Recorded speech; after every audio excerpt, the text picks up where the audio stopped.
Hello viewers, আশা করি আপনারা সবাই ভালো আছেন। আজকের লেকচার ভিডিওটিতে সবাইকে স্বাগতম জানাচ্ছি। আমি আনিসুল ইসলাম। গত কয়েকটি ভিডিওতে আমি আপনাদের দেখিয়েছিলাম কিভাবে জে ফ্রেম ক্রিয়েট করতে হয়। আপনারা জে ফ্রেম ক্রিয়েট করার অলরেডি দুইটা পদ্ধতি শিখে গেছেন। আজকে জে ফ্রেম ক্রিয়েট করার আরেকটা পদ্ধতি আমরা দেখব।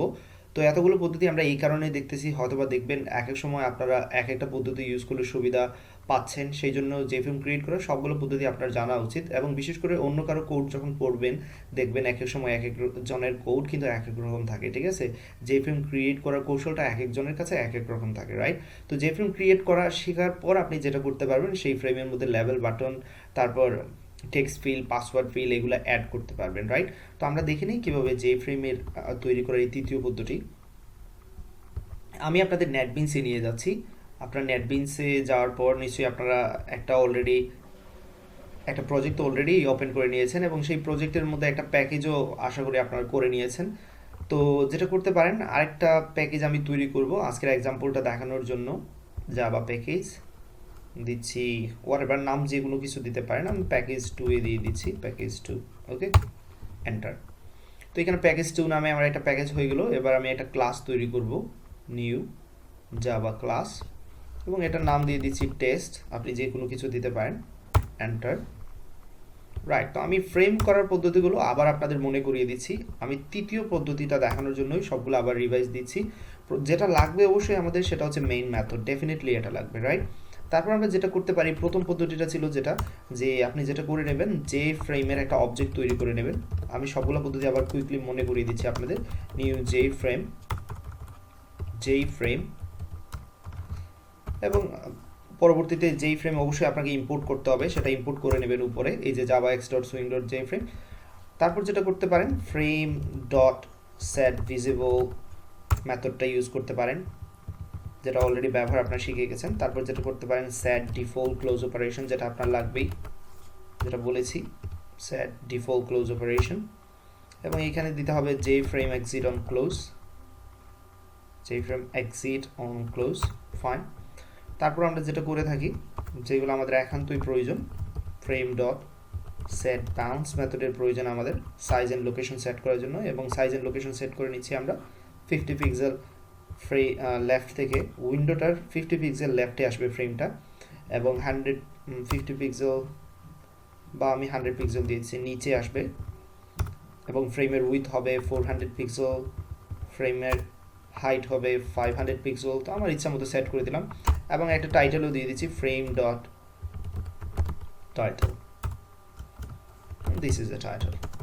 ওকে, তো এটা ছিল ফ্রেম তৈরি করার প্রথম পদ্ধতিটা, যেটা আমি আপনাদের শিখিয়েছিলাম, যেটা হচ্ছে কি, জে ফ্রেম ক্লাসের একটা অবজেক্ট তৈরি করে নেব এবং সেই অবজেক্টের মাধ্যমে আমরা জে ফ্রেম ক্লাসের অন্যান্য মেথডগুলো ব্যবহার করছি, set visible, default close operation, etcetera.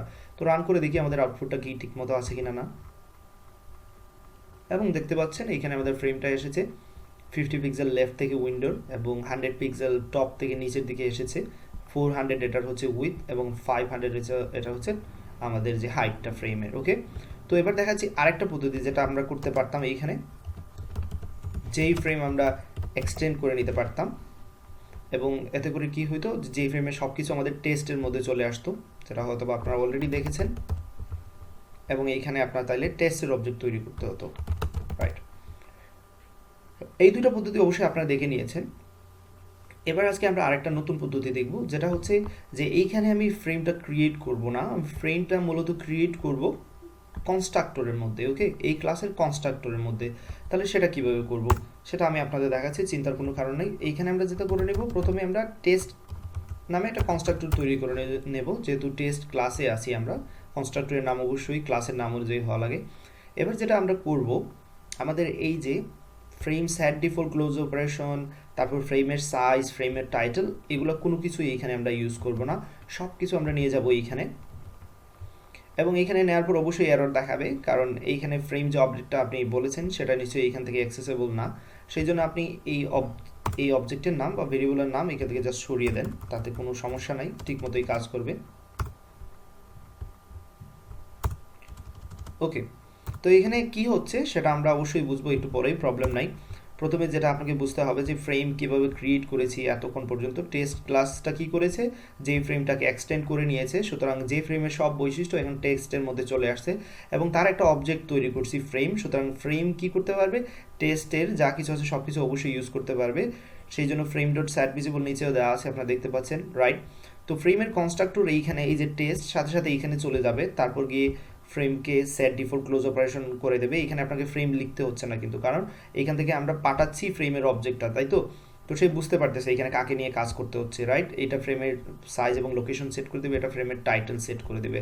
তো এবার কোড রান করুন, দেখেন এক্স্যাক্টলি সেম আউটপুট আসবে, তাতে কোনো প্রবলেম হবে না নিশ্চয়ই, এক্স্যাক্টলি সেম আসতেছে, রাইট। এবার যদি আপনি আরও কিছু করতে চান পরবর্তীতে, তাহলে আপনাকে নিজে করতে হবে এবং সেগুলো অবশ্যই আমি দেখাবো কীভাবে করতে হয়।